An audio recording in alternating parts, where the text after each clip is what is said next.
Hola, ¿qué tal? En esta ocasión quisiera hablar sobre el concepto de yo soy en diferentes tradiciones, o bueno, principalmente en lo que es la cristiana, y el concepto de no yo, en el conocimiento budista, ¿no? Aparentemente, pues nos aparecen como conceptos totalmente contrarios por las características a las cuales se les atribuye a cada una sus características, sus factores que están asociados, ¿no?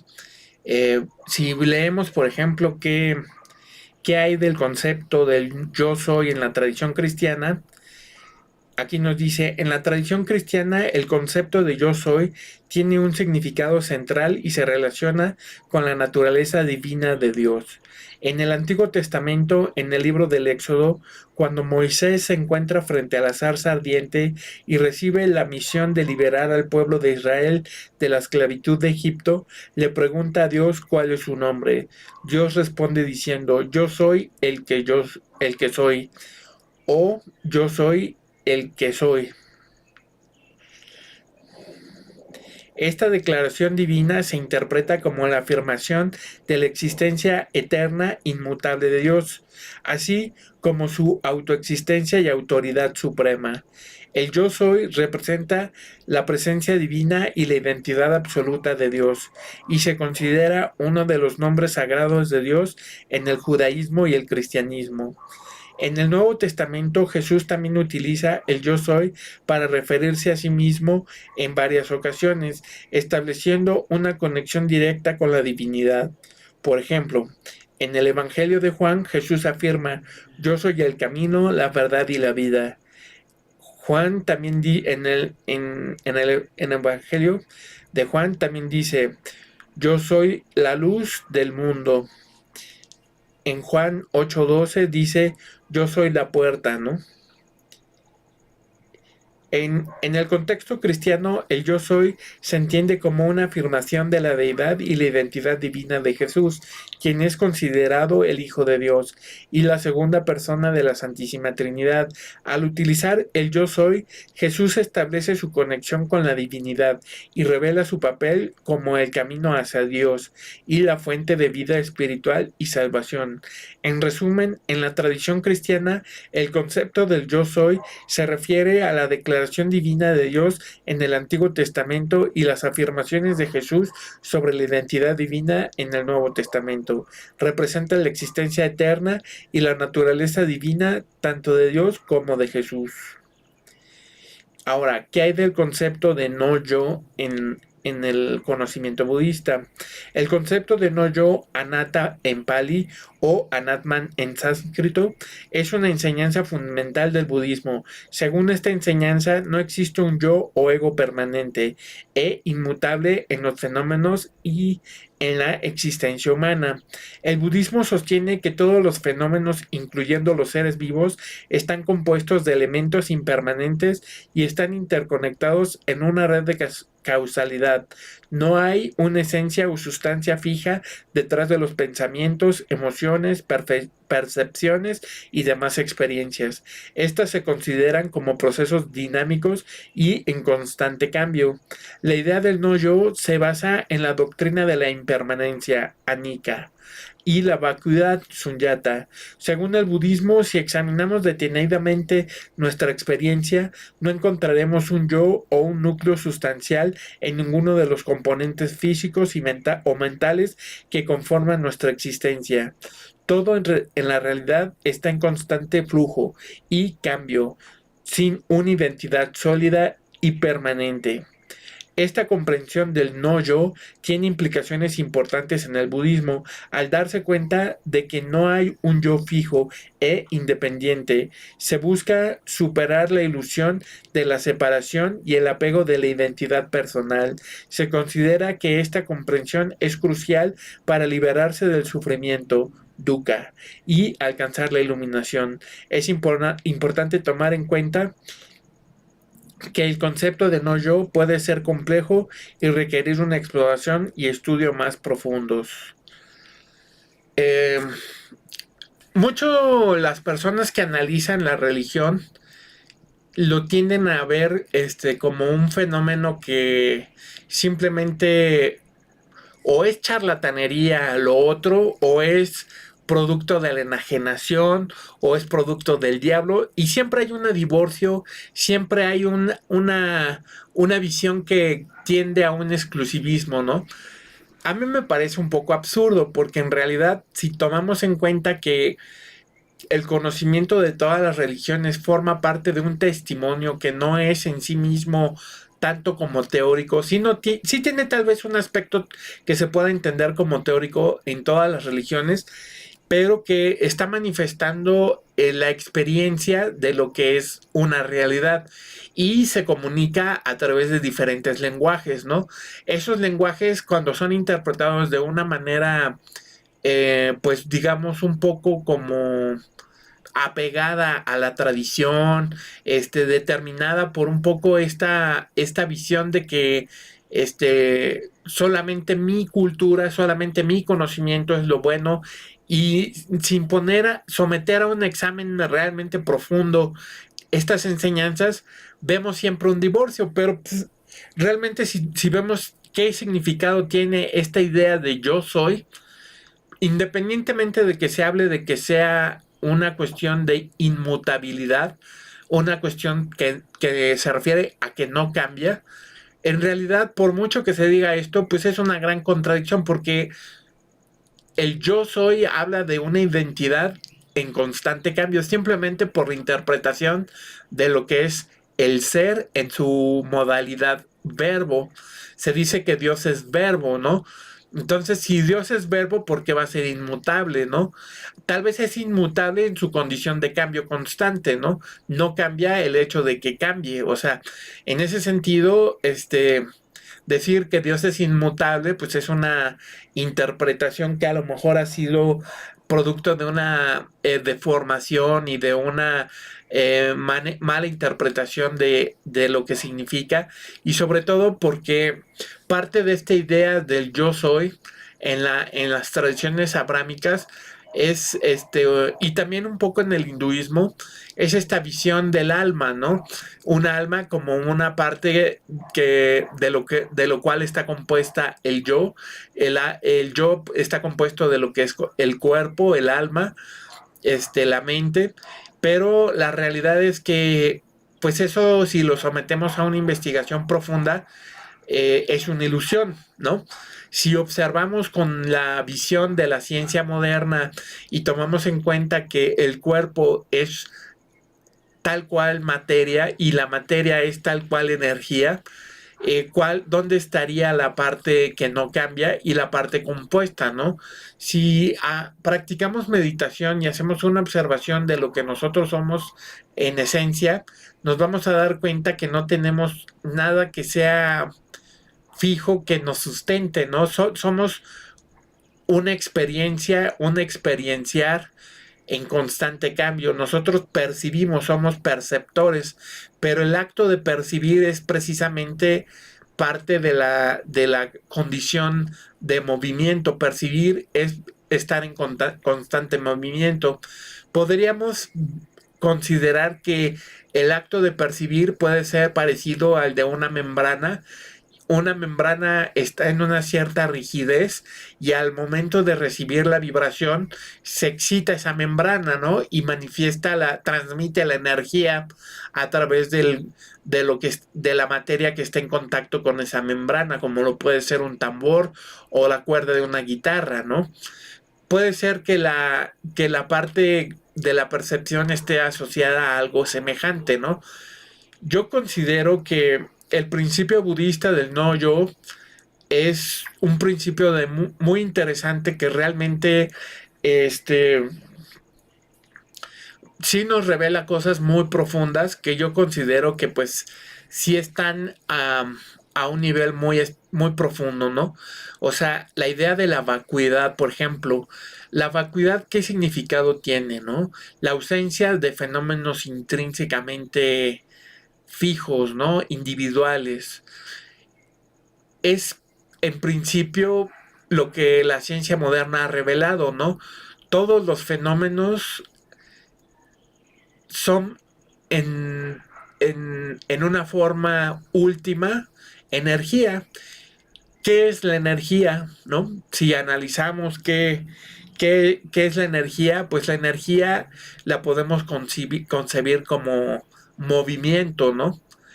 ¿Y qué es el movimiento? Cuando pensamos en términos de movimiento, por ejemplo, lo que dice Newton sobre un cuerpo tiende a mantenerse en reposo si no hay una fuerza que lo mueva y se mueve en el momento que hay una fuerza que se le aplique, ¿no? Esos estudios, esos análisis obedecen a la observación de objetos, ¿no? Newton se dedicó mucho a observar el movimiento, el comportamiento de los objetos, tratando de buscar cómo se manifiesta ese movimiento libre de la fricción del aire, del roce, por ejemplo, de una pelota a través del piso, de un canal, por ejemplo. Se hicieron muchos experimentos, ¿no? Sobre el experimento que se hizo en el lado científico sobre arrojar una pluma y un martillo o un objeto de una densidad mayor, se aplicó en el vacío, precisamente hablando del vacío. eh, los físicos crearon un espacio donde quitaron todo el aire y se creó una especie de vacío que permitía que los objetos que pudiéramos arrojar no tuvieran la resistencia que existe en el aire, ¿no? Se arroja una pluma y un martillo y se observó que caen a la misma velocidad porque no tienen esa resistencia, ¿no? O sea, es interesante cómo el conocimiento científico nos revela parte de lo que es la naturaleza de la vacuidad.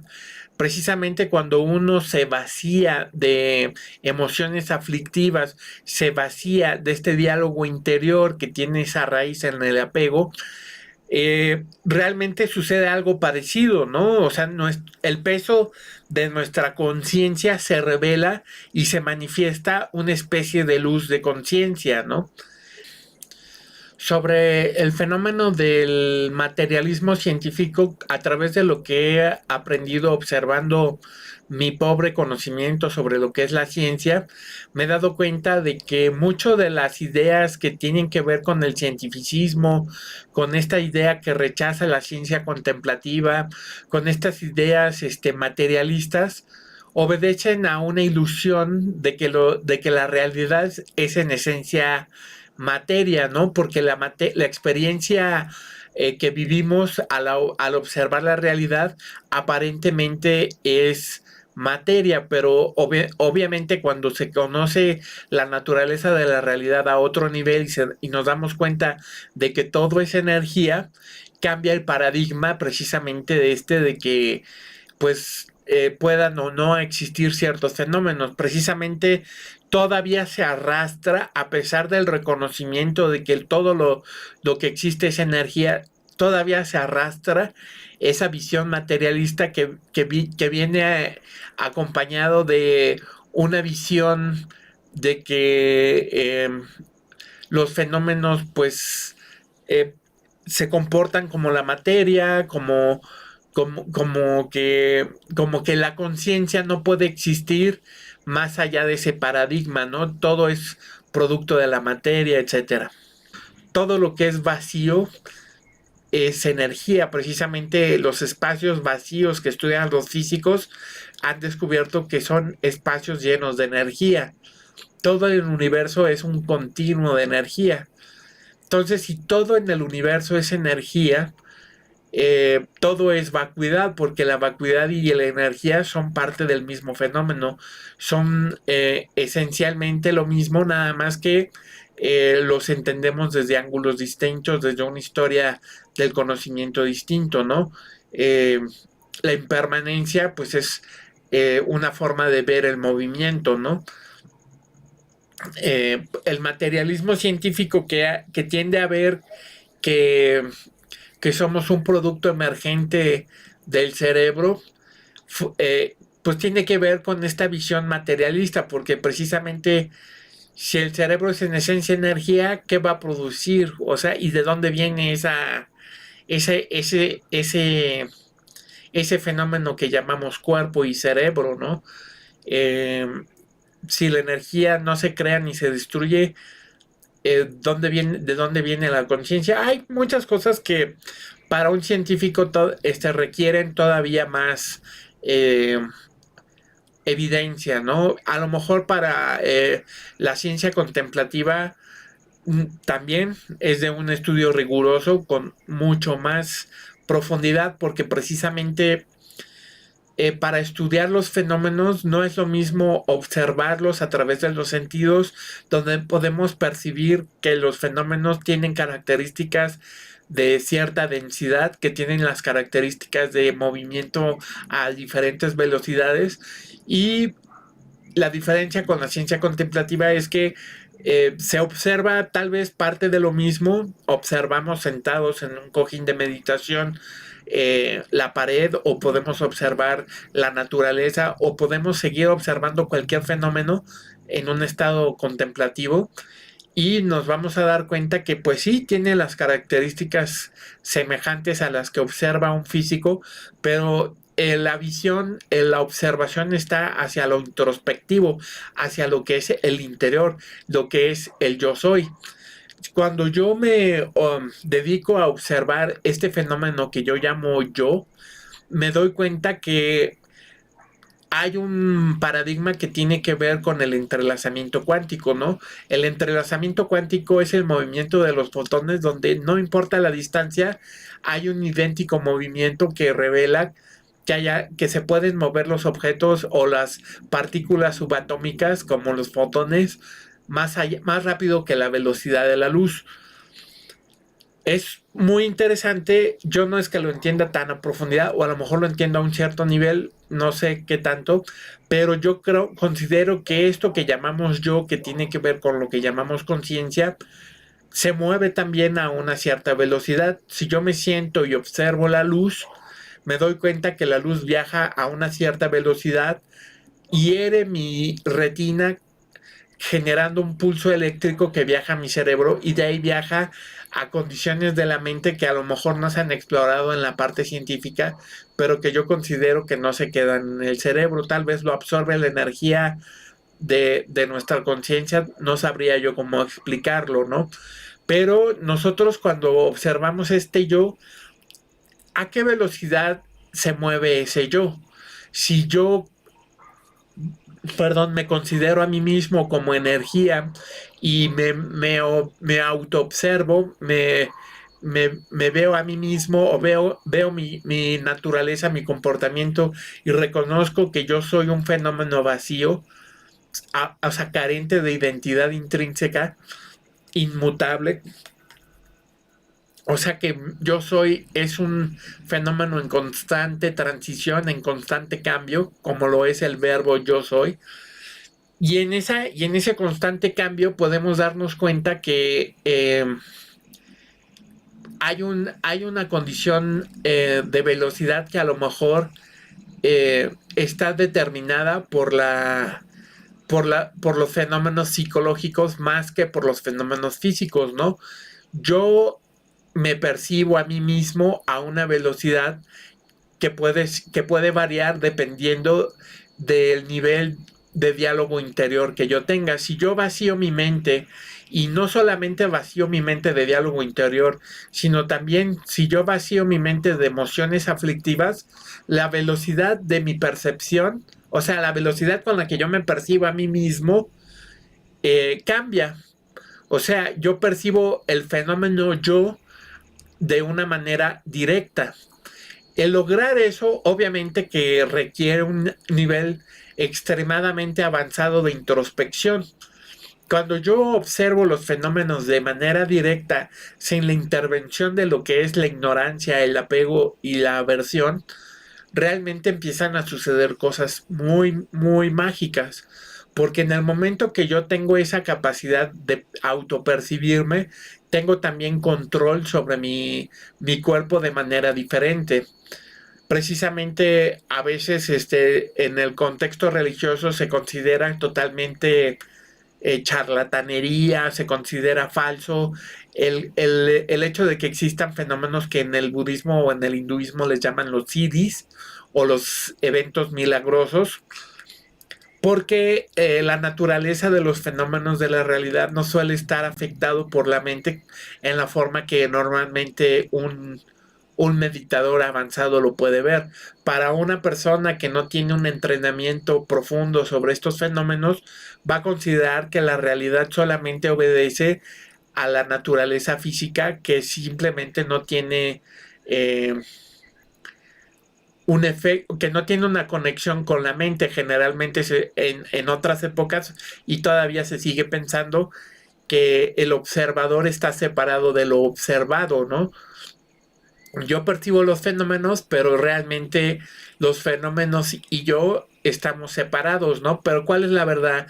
La verdad, o sea, ¿realmente estoy separado de los fenómenos o solo lo que yo percibo es una representación en mi mente de un fenómeno que no es lo que aparenta ser? Yo percibo una manzana. ¿Qué es la manzana en esencia, no? Es un objeto, es energía, pero ¿qué es la energía, no? Esa energía que yo percibo, la percibo a una velocidad. Esa velocidad con la que yo percibo ese objeto es simplemente un juego en mi mente, pero realmente representa un fenómeno real que tiene una apariencia, que tiene una utilidad y representa lo que mi mente quiere ver para poder construir algo al servicio del yo soy, ¿no? Es un poco complejo y espero me pueda dar a entender.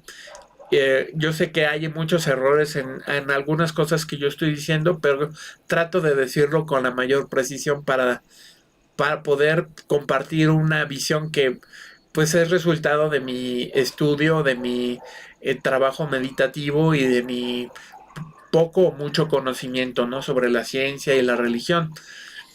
Entonces, no es lo mismo hablar de percibir un fenómeno externo a hablar de percibir un fenómeno que realmente no está separado, que no tiene una división, ¿no?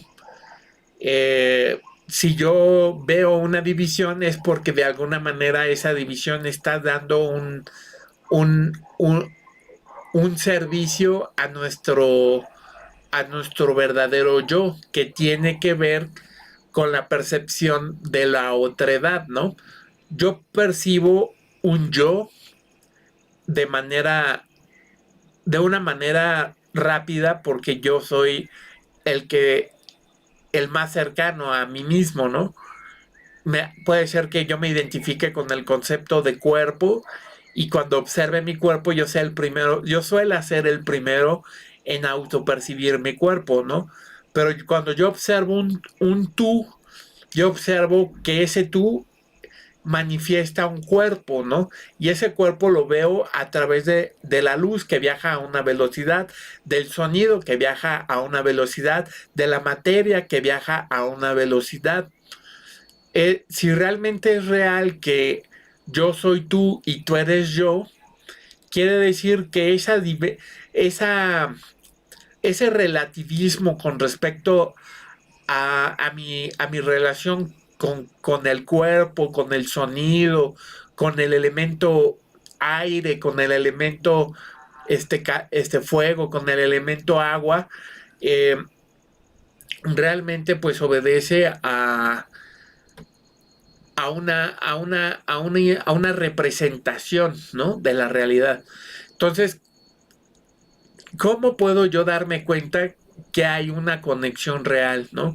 Precisamente si tenemos en cuenta que somos energía y que parte de lo que está hecho nuestro yo cuerpo es de fotones y que los fotones pueden entrelazarse de manera cuántica, a lo mejor yo estoy percibiendo un cuerpo fuera de mí mismo a través del relativismo del tiempo, ¿no? Donde yo percibo que viaja todo a través de un cuerpo y viaja a una velocidad dada, ¿no? Pero si realmente las cosas son en esencia algo que no está separado y que pueden entrelazarse, puedo decir que realmente yo soy tú y tú eres yo, porque esa división es ilusoria, ¿no? Pero también tenemos que reconocer que yo no soy tú y tú no eres yo a partir de que yo tomo decisiones independientes de ese tú. O sea, yo existo y yo no existo de la manera que tú existes.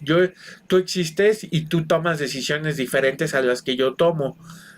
Somos cuerpos diferentes, somos mentes diferentes, pero estamos hechos esencialmente de lo mismo y formamos parte de un todo que es un continuo de energía.